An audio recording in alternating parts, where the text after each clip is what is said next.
Ya, selamat sore teman-teman. Hari ini hari Selasa 11 Desember 2024. Gak kerasa tahun 2024 hanya tinggal 20 hari lagi dan 21 hari lagi kita akan masuk di tahun 2025 ya. Gak kerasa teman-teman ya. Nah, sore ini enaknya bahas apa ya?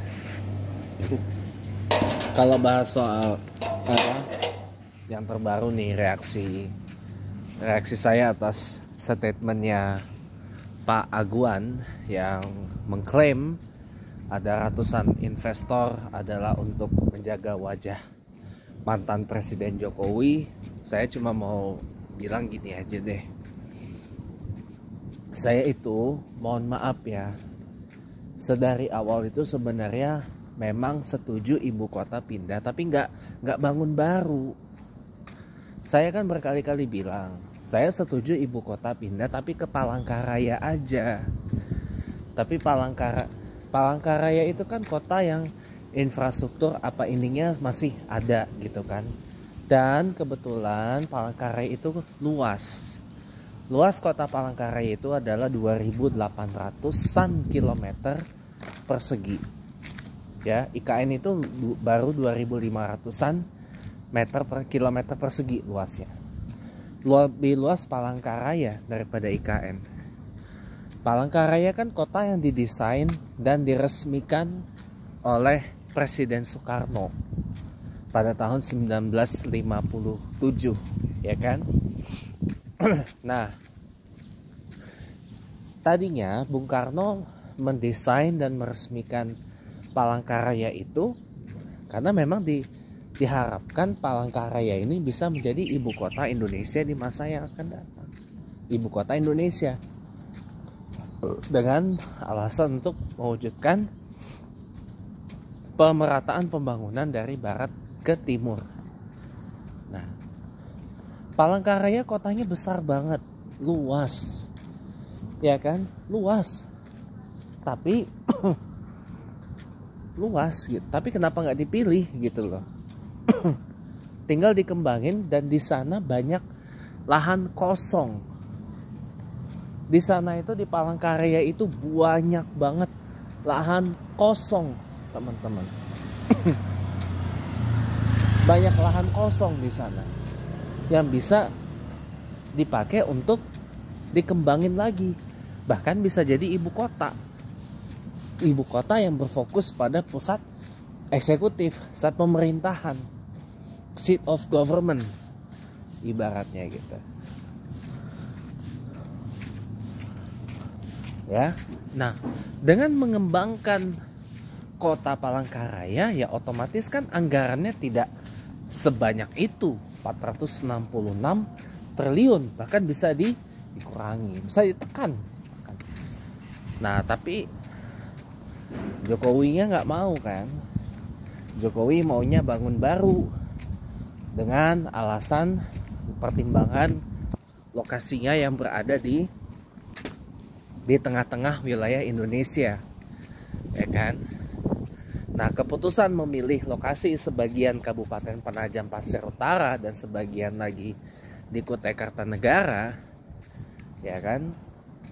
Memang kalau secara geografis memang itu berdekatan dengan titik tengahnya Indonesia, yaitu di Selat Makassar.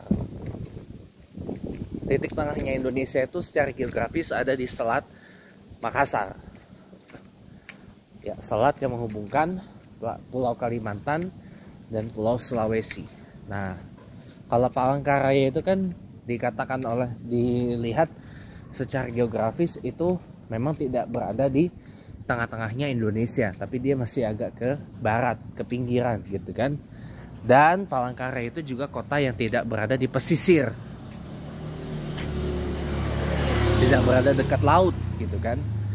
Nah, tapi ada tapinya, kan bisa dikembangin wilayah-wilayah yang dekat dengan pesisir yang berdekatan dengan kota Palangkaraya, seperti Sampit, Pangkalan Bun, wilayah penyangganya Kabupaten penyangga dari kota Palangkaraya itu bisa dikembangin menjadi membentuk sebuah kawasan baru yang bernama kawasan metropolitan Palangkaraya gitu loh. Jadi itu akan menjadi Jabodetabek baru, Jabodetabek dan gerbang Kertosusila baru di wilayah timur, di wilayah bukan timur, di wilayah tengah Indonesia. Jadi kan bisa dibikin itu sebenarnya.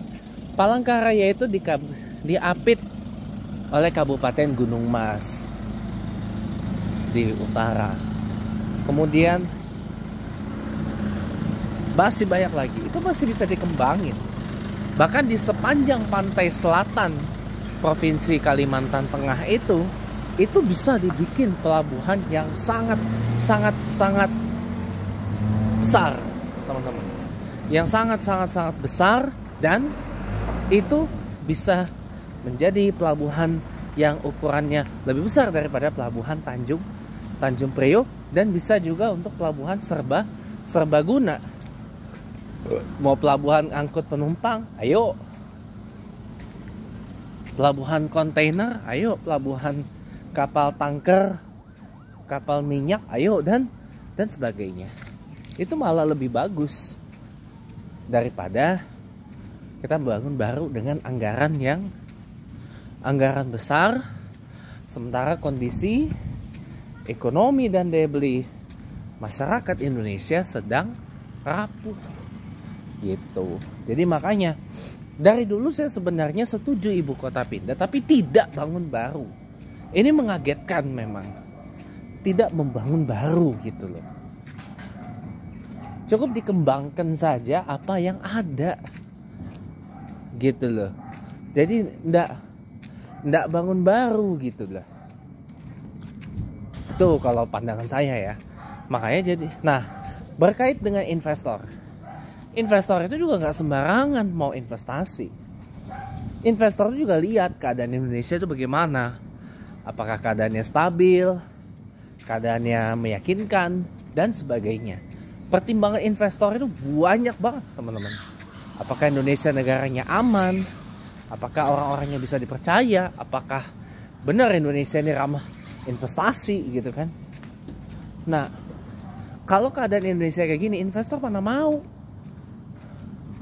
Ya, negaranya nggak stabil. Kemudian banyak pungli, banyak preman, banyak apalagi tuh. Ya itulah, banyak anunya, tukang palaknya, banyak bugelarnya. Lah bagaimana investor mau percaya kalau udah kayak gitu? Pegang omongan saya. Investor gak akan mau berinvestasi di negara yang tidak transparan. Investor tidak akan mau berinvestasi di negara yang banyak kasus korupsinya. Investor itu gak akan mau investasi di negara yang masih banyak kasus punglinya. Makanya kan mantan Presiden Jokowi kemarin sampai bikin saber pungli, tim sabu bersih pungli. Nah, tapi pembahasan lebih lanjutnya setelah yang mau lewat yang berikut ini. Oke, kita lanjut lagi ya teman-teman. Nah, tadi sampai mana pembahasan kita? Oh iya. Jadi gini teman-teman. Jadi gini ya. Investor itu nggak akan mau. Investor itu nggak akan mau ya investasi di negara yang banyak punglinya kan. Makanya itu kenapa mantan Presiden Jokowi membentuk tim saber pungli atau sapu bersih pungli. Ya nggak tahu sekarang keadaannya bagaimana. Iya. Jadi Eko. Jadi teman-teman semua, investor tuh nggak akan mau kalau mau invest di sana. Kalau Indonesia banyak punglinya, Indonesia banyak korupsinya, Indonesia banyak preman-premannya, gak mau orang. Kok bisa tahu Pak? Lah saya ini juga investor, walaupun bukan investor saham. Dan saya cukup tahu tentang dunia investasi. Jadi mohon maaf gitu ya, kalau begini investor mana mau. Apalagi regulasinya yang masih, mohon maaf ya, berbelit-belit. Ya. Kalau regulasinya masih berbelit-belit ya susah gitu loh. Orang nggak akan mau juga investasi kalau regulasinya masih belepotan, masih berbelit-belit gitu. Nah, itu pandangan saya terhadap respon atas statementnya Pak Aguan tadi ya. Jadi saya mohon maaf gitu ya, kalau IKN itu ditargetkan fase awal selesai paling enggak kita pindah paling lambat 2029, ragu saya. Karena gini teman-teman ya, progres pembangunannya aja sekarang ya, progres pembangunannya aja sekarang nggak jelas gitu loh, nggak jelas ya kan, nggak jelas. Nah, gedungnya belum jadi, apa-apa belum jadi, tapi mohon maaf gitu ya, status Jakarta sebagai ibu kota dicabut per kemarin tanggal 30 November 2024 yang lalu. Secara resmi sudah dicabut. Nah, otomatis kan Indonesia nggak punya ibu kota, alias menjadi daerah khusus Jakarta atau DKJ. DK Jakarta, dulu kan DKI, daerah khusus ibu kota. Ini sekarang daerah khusus Jakarta atau DKJ, atau paling simpelnya Provinsi Jakarta gitu loh.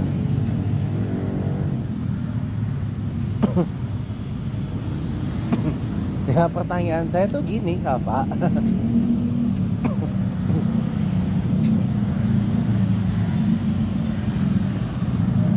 pertanyaan saya tuh gini, kalau Jakarta sudah tercabut status ibu kotanya, sementara Kepres berkaitan dengan pemindahan secara resmi ke ibu kota Nusantara aja belum ditandatangani, lah ini terjadi kekacauan dong. Ini limbo jadinya. Ibu kotanya di mana? Gitu loh. Otomatis sekarang Indonesia secara de jure adalah negara yang tidak punya ibu kota. Walaupun secara de facto oke, Nusantara memang ibu kota. Lah, tapi secara de jure Kepres atau keputusan presiden tentang pemindahan ke IKN itu belum ditandatangani, baik oleh mantan Presiden Jokowi ataupun oleh Presiden Prabowo, belum. Nah, di sini Presiden Prabowo lagi-lagi melakukan blunder. Kenapa saya katakan blunder? Ya, karena Kepres pemindahan ibu kota dari Jakarta ke Nusantara saja belum ditandatangani, tetapi perubahan nomenklatur berdasarkan Undang-Undang Nomor 2 Tahun 2024 tentang DKJ, Daerah Khusus Jakarta, ya, disebutkan apa? Disebutkan bahwa status ibu kota tercabut dari Jakarta berkat penekenan perubahan nomenklatur itu. Penandatanganan penekenan perubahan nomenklatur itu dari yang tadinya daerah khusus ibu kota Jakarta menjadi daerah khusus Jakarta, seperti Gubernur daerah khusus Jakarta, Wakil Gubernur daerah khusus Jakarta, Provinsi daerah khusus Jakarta. Kemudian untuk dapil DPR Dapil DPR, Dapil Daerah Khusus Jakarta, DPD, ya, DPD DKJ, Daerah Khusus Jakarta, anggota DPD dari atau senator DK Jakarta, Daerah Khusus Jakarta, atau senator DKJ, DPRD Daerah Khusus Jakarta atau DPRD DKJ. Nah, itu perubahan nomenklatur diteken, tapi keputusan pemindahannya belum diteken, belum ditandatangani. Kepresnya itu, keputusan presidennya itu. Nah, ini blundernya dari Presiden Prabowo, gitu loh. Lagi dan lagi Presiden Prabowo melakukan blunder, gitu loh.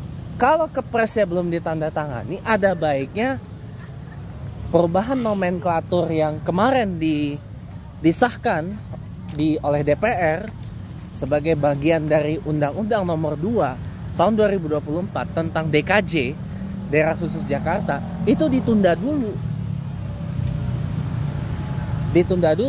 Sementara tetap dulu seperti semula, DPRD DKI Jakarta, Gubernur DKI Jakarta, Wakil Gubernur DKI Jakarta, anggota DPR RI